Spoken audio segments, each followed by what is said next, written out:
Hey, ladies and gentlemen, thanks for joining us on our science journey here, continuing on with energy. Please take a look at what's coming up. You guys have the Energy in the News Project due Friday, which is 1 week from today, and we'll go over some of the details that you'll need for that, as well as doing a little bit of review for this unit. All right, now that you know different types of energy, let's see if you can rank them from most important to least important. What's the most important type of energy for, let's say, everyone here on Earth? What kind of energy is most important? What's the most important type of energy? What do you think of this question? Is it electricity, thermal energy, the electromagnetic spectrum, nuclear energy, chemical energy, or something else?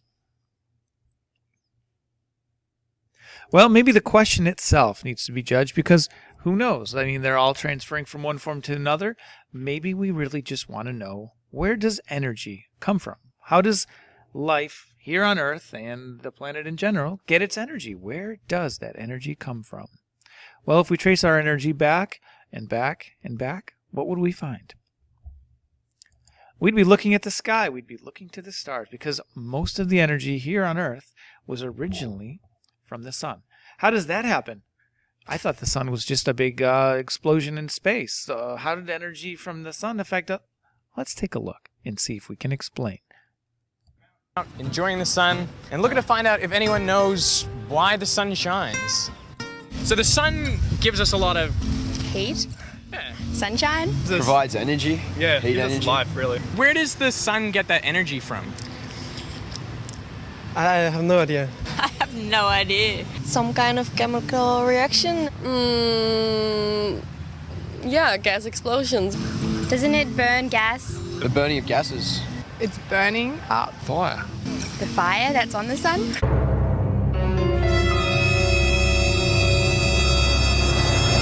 Is it? But is the sun really a giant ball of fire? Looks like I it, mean, but is it wouldn't really? it go out after 5 billion years?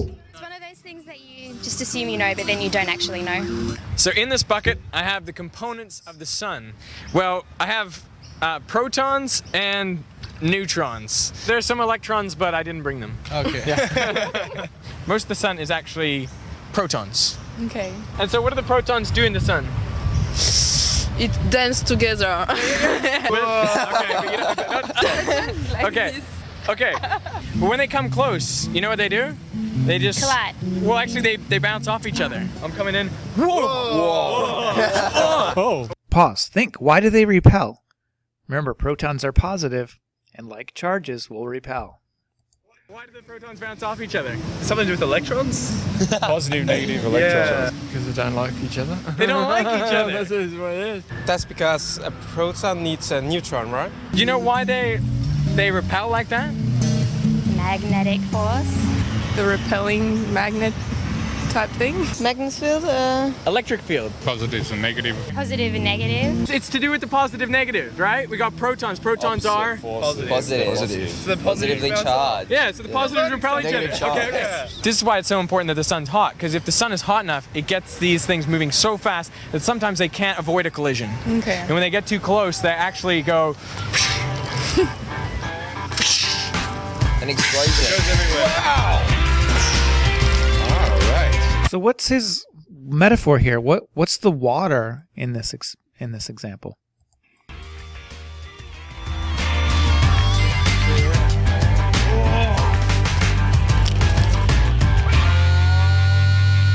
Smash the protons? Yeah. No, smash. Oh! And now they're stuck together. And you saw what happened when they smashed together. What happened?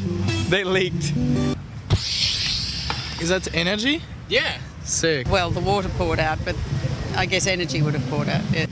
The energy came out. The energy came out. What was the energy before it was energy? Kinetic energy. Stored energy.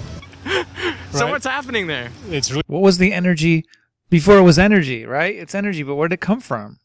We just said energy has to come from something. Think about it.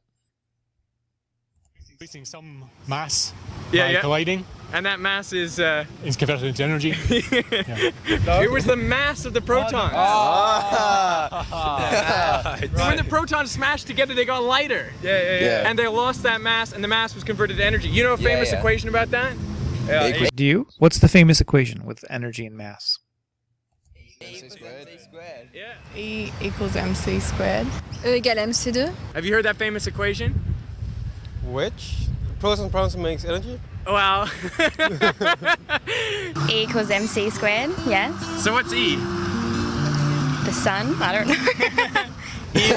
E is energy, M is mass. C is Cassidy.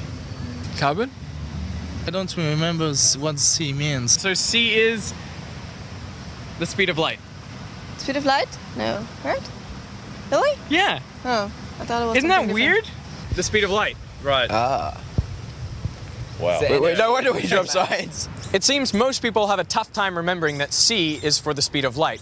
Maybe that's because C is a bit of a strange letter to represent a speed. In fact, in Einstein's original paper, he used the letter V for velocity of light. But nowadays, everyone uses the letter C for constant. It's a constant of the universe, the speed of light. Though some people claim the letter C stands for celeritas, the Latin word for swiftness. What is that equation telling us about energy and mass? Energy equals constant mass. The mass and the energy combined together create the energy.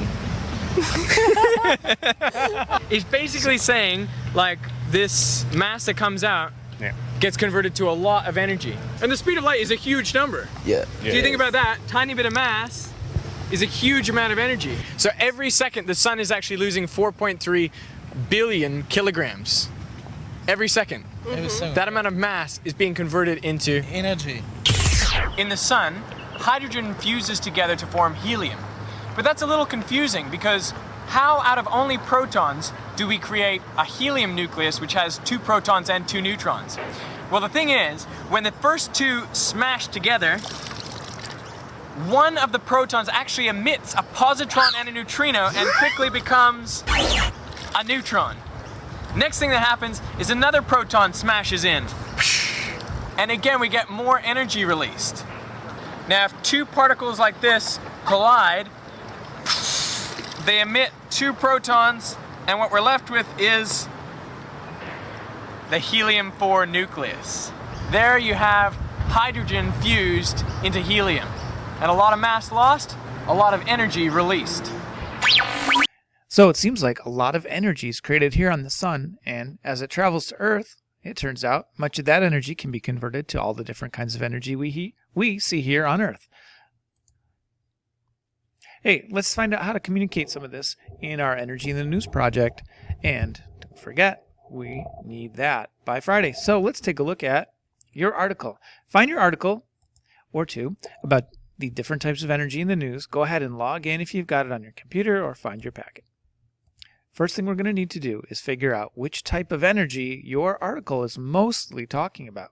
So remember, was it nuclear energy, the one we just saw, where sun fuses 2 atoms together? Or could it be the nuclear energy where fission occurs, where a large atom is broken into 2 smaller ones? Or maybe your article is more about electrical energy, which is the motion of electrons and electric charge.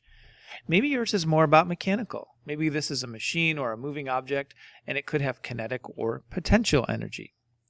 Kinetic is the motion of energy, and potential is the ability to, or potential ability to move.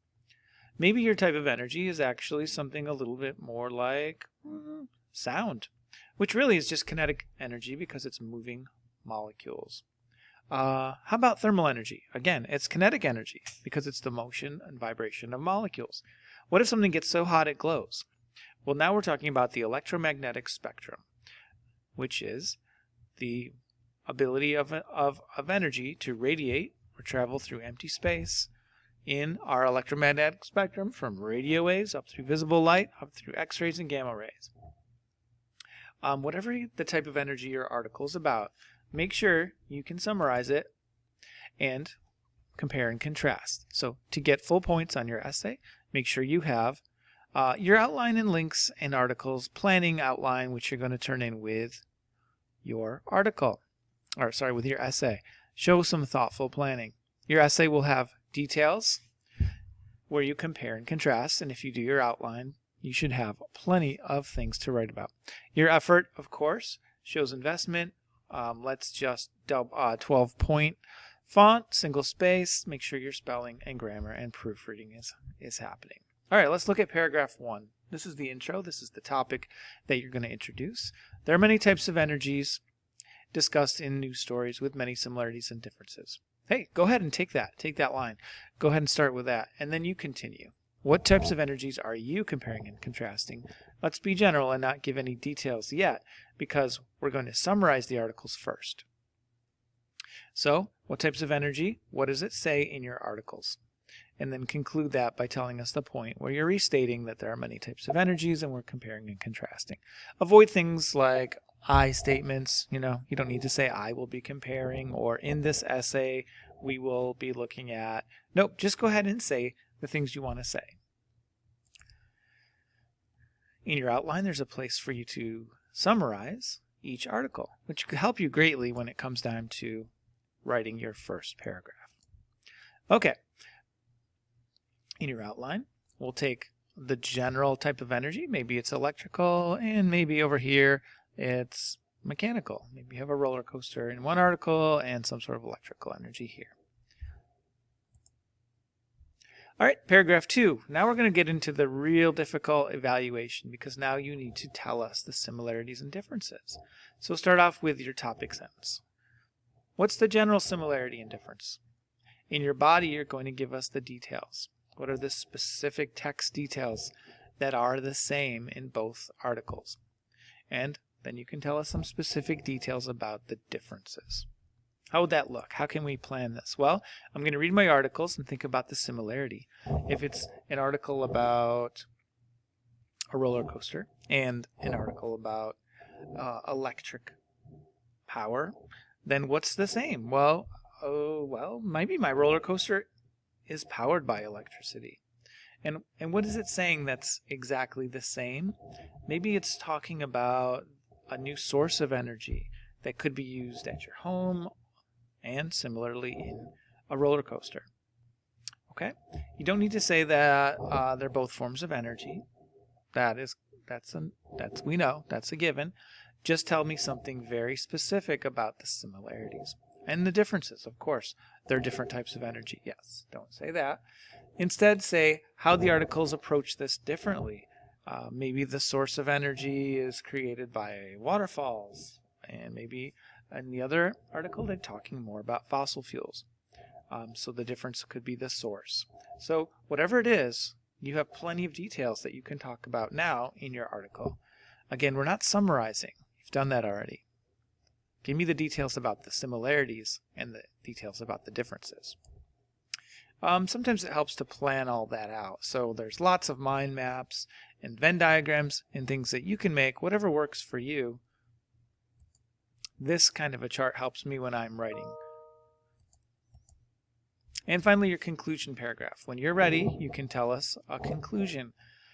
What have you learned about these forms of energy based on your articles? How do the stories connect? You've just spent a lot of time explaining it. You just need to summarize your conclusions. What are some short and sweet similarities and differences in the articles? And what's the takeaway? Leave us with something to make us think about it. What do you think about it? What's your opinion? Do you have a question about it? What's the next step?